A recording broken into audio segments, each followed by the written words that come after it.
Chaque jour, Charles et Carole vous présentent la leçon de l'école du sabbat.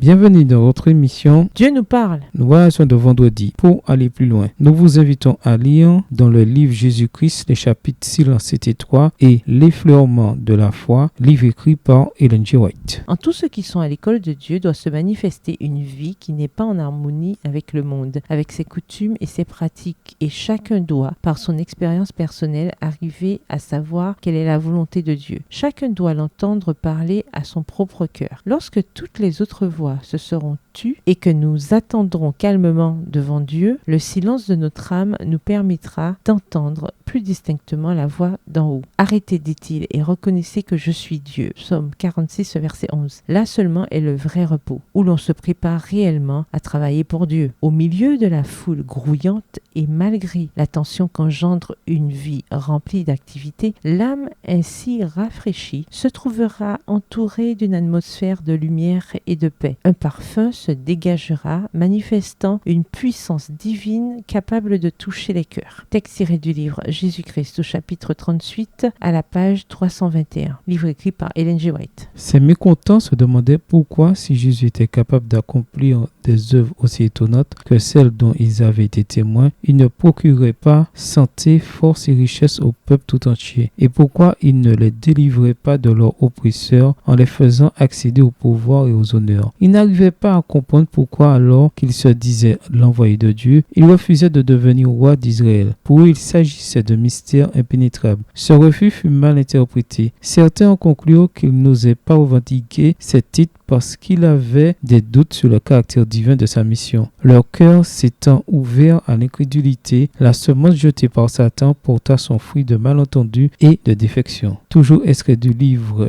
Jésus-Christ, chapitre 41, page 339, écrit par Ellen G. White. À méditer. Si quelqu'un vous demande de quoi Jésus t'a-t-il libéré, que répondrez-vous? Pourquoi Dieu permet-il parfois que quelqu'un de bien comme Jean-Baptiste se retrouve en prison et soit exécuté? Quel réconfort ou quelle espérance peut-on trouver malgré ces choses difficiles? Quelle leçon une assemblée d'église avec peu de moyens peut-elle tirer du miracle des 5000 hommes nourris par Jésus? Comparer les conceptions populaires sur Jésus de l'époque avec l'image de lui dans Marc 5 et 6. Autrement dit, qu'en est-il de ceux qui se servent de Jésus par ambition politique et pour dominer les autres? Au revoir et à demain si Dieu veut.